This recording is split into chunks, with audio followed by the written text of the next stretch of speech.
Cavaleiro dos Sete Reinos chegou ao fim ao longo desses 6 episódios que a HBO exibiu durante esse período de janeiro até agora, e eu vou fazer todas as minhas considerações a respeito dessa série que eu, particularmente, gostei bastante.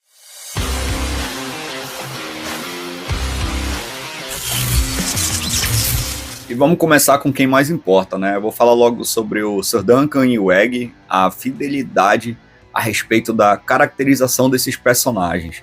Para quem lê os livros, vai de cara olhar para esses dois personagens na série e falar assim, que trabalho maravilhoso, a gente pôde ver aí o quanto a HBO se dedicou para que esses personagens ficassem muito, mas muito próximos à fidelidade do livro. A série trouxe pra gente um Egg que estava se escondendo ali da sua família, usando aquelas capas longas ali sujas, para parecer que ele não fazia parte da realeza.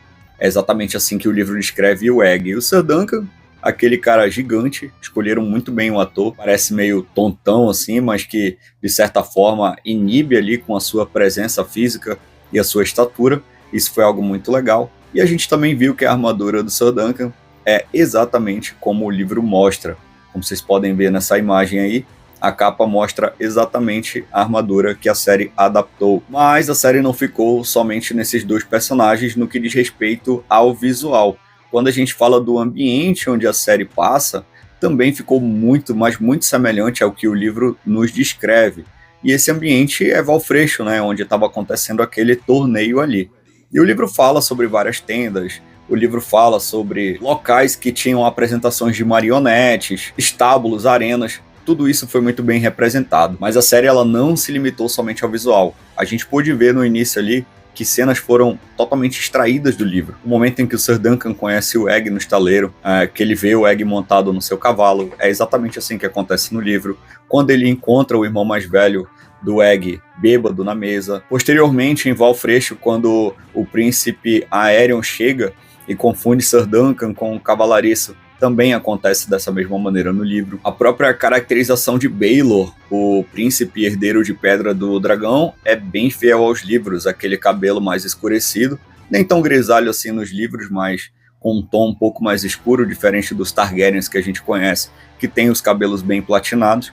Afinal de contas, o seu pai, né, o rei, casou com uma Dornesa, e Baelor herdou os cabelos escuros da sua mãe. E isso leva ao seu filho, né, Valar, ou Valar, como a maioria está chamando, que também herdou os cabelos mais escuros do seu pai, porém, entretanto, ele traz uma mecha prateada no cabelo, e a gente pode ver isso com um pouco mais de detalhe nesse último episódio. E o respeito à fidelidade não acabou por aí. A gente pôde ver também que o Daeron Targaryen não tem os cabelos platinados como os Targaryens que a gente conhece. Ele já vai um pouco mais pro lado castanho. Não tem um cabelo escuro, mas um pouco mais flertando ali com o que a gente conhece de castanho. Isso foi muito bem representado também. Daeron Targaryen é o filho mais velho dos 4 filhos homens do príncipe Maekar, o irmão mais velho do nosso querido Egg. E nem somente os humanos foram bem caracterizados, né? Os próprios cavalos que o Sir Duncan anda, eles foram bem fiéis ao que o livro fala, né? A gente tem ali Trovão, Passo Manso e Castanho, que foram muito bem representados. Beleza, agora falando um pouco mais sobre a construção dos personagens, né? Das suas personalidades. Já que a gente falou do visual, que estava muito fiel, será que a HBO Max se manteve fiel também ao que os personagens trazem e se apresentam nos livros para nós através das palavras de George Martin? Eu vou começar com uma diferença absurda das outras histórias de George Martin, como as Crônicas de Gelo e Fogo, A Casa do Dragão, que foi baseado no livro Fogo e Sangue. Nessas histórias a gente vê diversos protagonistas, ou até mesmo os personagens que a gente identifica como protagonista, que a gente acaba tendo mais afeição. Diferente aqui, o Cavaleiro dos Sete Reinos, que é o compilado de 3 contos, mostra que, de fato, os personagens principais, os protagonistas, é sim o Sir Duncan e o Aegon, que no caso ainda é o Egg, né? Que ele ainda é uma criança. Maekar sprang out last. Daemon was the bastard, so they kicked us bastard grasses green in summer. Em House of the Dragon, a HBO tentou forçar para nós, telespectadores, que a Rhaenyra é de fato a protagonista. Mas nos livros não é bem assim. Até o próprio irmão dela, o Aegon, ele é visto como protagonista por alguns. A própria Alicent, Daemon Targaryen, a Rhaenyra também, né? O seu filho, o Jaehaerys, né? Que na série é o Jace, né? O Jaehaerys Velaryon, que não é Velaryon na série, é Targaryen. ele também é visto como um dos protagonistas no livro. O Cavaleiro dos Sete Reinos tem 2 protagonistas claros, que é Sir Duncan e o Egg, e vai aprofundar isso. Isso não quer dizer que a série não se aprofundou em outros personagens, a série fez isso muito bem. Em 6 episódios eu acredito que a HBO conseguiu trazer muito de vários personagens, mas ela precisava se aprofundar tanto no Egg quanto no Sir Duncan, e ela conseguiu fazer de uma maneira muito boa. Além de ser fiel à personalidade dos personagens, a HBO Max também se aprofundou na relação entre os dois, né? Nesse vínculo, nessa afinidade, nessa amizade que vem sendo construída nessa primeira temporada. E é curioso poder ver o quanto o Egg se importa com o Sir Duncan e quanto o Sir Duncan se importa com o Egg, por mais que eles tentem não transparecer isso ou demonstrar isso em tela, a gente pode ver o quanto Sir Duncan tenta defender o Egg para sua família, dizendo que ele é um garoto bom, dizendo o quanto ele é um garoto que tem boas intenções. Ao mesmo tempo, o Egg faz questão de ser o escudeiro de Sir Duncan, justamente porque ele vê bondade no Sir Duncan. Diferente dos demais cavaleiros que ele conheceu ao longo da vida, Sir Duncan ele é puro, ele é alguém que cumpre o seu juramento, ele é alguém que de fato quer defender os inocentes, entendeu? Então acaba que o Egg vê a bondade que há nele no Sir Duncan e vice-versa. E é por isso que essa amizade vai perdurar aí um bom tempo e a gente tem essa história tão bem construída. Os personagens já são por si só muito cativantes, mas o que Peter e Dexter entregaram nessas atuações, Peter interpretando o Sir Duncan e Dexter o Egg, fez com que a gente se apegasse mais ainda nos personagens. Ver a animação do Dexter ao demonstrar o quanto o Egg gostava de batalhas, o quanto ele gostava de assistir as listas que aconteciam ali, ao mesmo tempo que a gente vê a expressão do seu personagem mudar quando seu irmão entra na arena, o quanto ele fica aflito, o quanto ele já imaginava que seu irmão iria ferir aquele cavalo, como ele ficou triste depois de ver aquele cavalo ferido. Tudo isso só mostra o quanto Dexter se empenhou em entregar um Egg de verdade, um Egg na sua mais pura essência do personagem. Ao mesmo tempo que a gente vê um Peter entregando um Sir Duncan preocupado, um Sir Duncan de coração mole, um Sir Duncan que sente medo, a gente pode ver o quanto o personagem ele demonstra que ele é feito de carne e osso, o quanto ele tem medo, o quanto ele acha que pode não entregar como cavaleiro, o quanto ele acha que pode não conseguir ser cavaleiro. Tudo isso a gente conseguiu ver, isso tudo é referente à atuação do Peter como Sir Duncan. E essa personalidade que o Dexter vem entregando ao interpretar o Egg é só um prelúdio do que vai ser quando o Egg for um adulto, quando ele de fato estiver ocupando uma posição bem relevante nos Sete Reinos, que eu não vou falar aqui para não dar spoiler, apesar de todo mundo já saber. Mas isso tudo é importante para a narrativa que se cria do personagem. E como eu falei, as batalhas foram muito bem feitas, foram muito bem trabalhadas, as cenas, as lutas, foi algo que a gente conseguiu ter com muita qualidade em tela. A HBO se dedicou ao máximo em trazer algo que ela vem maturando ao longo de várias temporadas no universo de George Martin. Então, Cavaleiro dos Sete Reinos só mostrou a maturidade da HBO em produzir batalhas. Falando em batalha, né, a gente pôde ver aí a batalha do Sir Duncan e seus 6 companheiros contra os 7 da realeza, né, que representam ali o Aerion Targaryen, que é o seu acusador. Essa batalha foi uma batalha muito bem construída, muito parecida com o livro. Entretanto, a HBO incrementou alguns pontos a mais, como, por exemplo, no livro, o Egg ele não sai do lado do Sir Duncan, ele fica ali como seu escudeiro. Na série, o Egg sobe para a realeza e assiste a batalha lá de cima.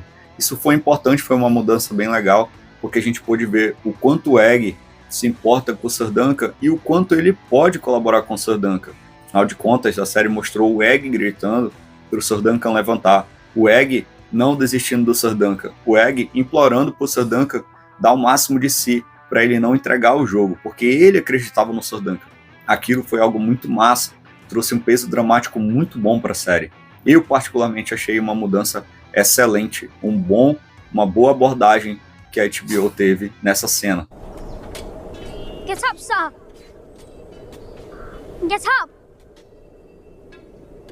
Get up! Get up, Sir Duncan! Get up, sir! Como eu disse, o Sir Duncan ele é um dos personagens principais. A HBO podia muito bem fazer ele ganhando a batalha contra os 7 e consagrando ele campeão, mas ela foi cuidadosa ao mostrar que ele não é um cavaleiro bem treinado, que ele está no início ali da sua vida como cavaleiro. Então, a gente pôde ver o quanto o Sir Duncan ganhou porque, primeiro, ele não ganhou por ser um cavaleiro.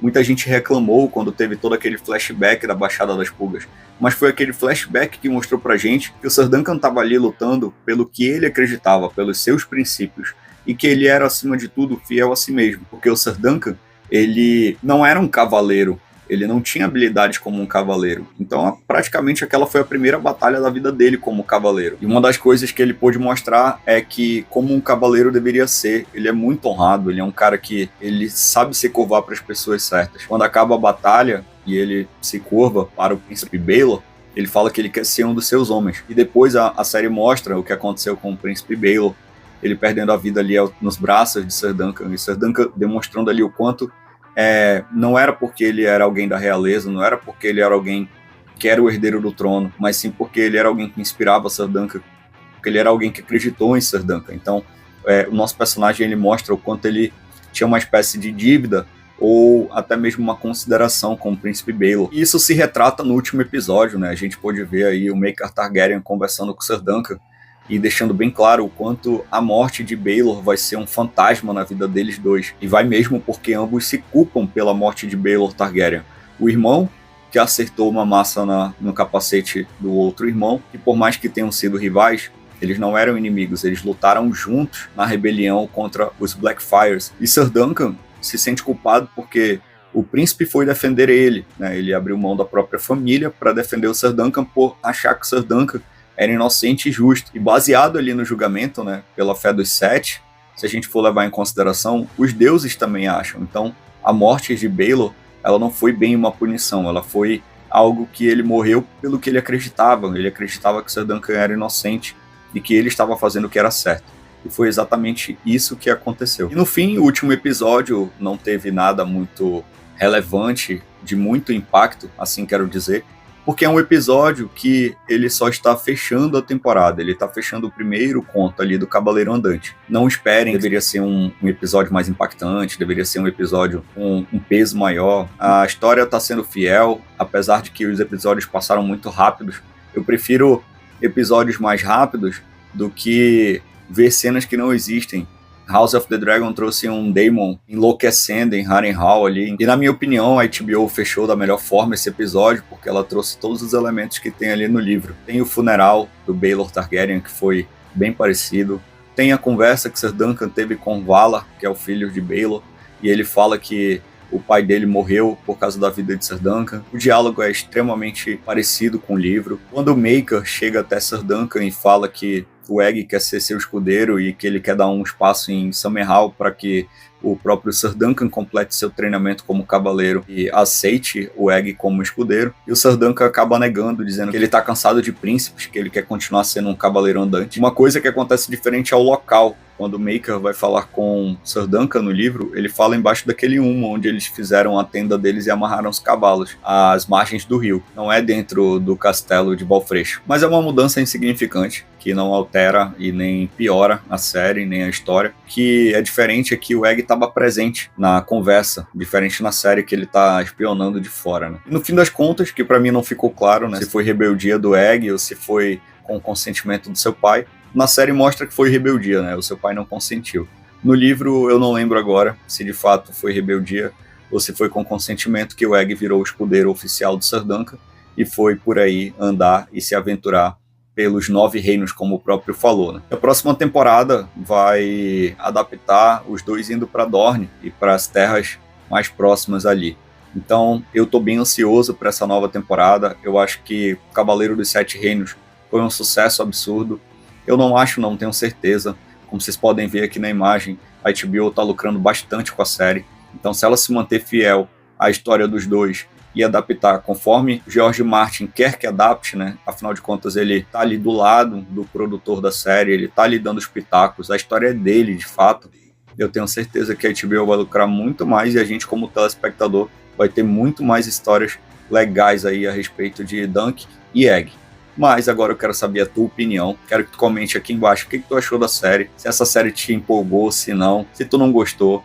Não esquece de curtir esse vídeo, compartilha com aquele teu amigo. E o mais importante, se inscreve no Voltagem Nerd. Eu vou ficando por aqui. Fiquem com Deus e até a próxima.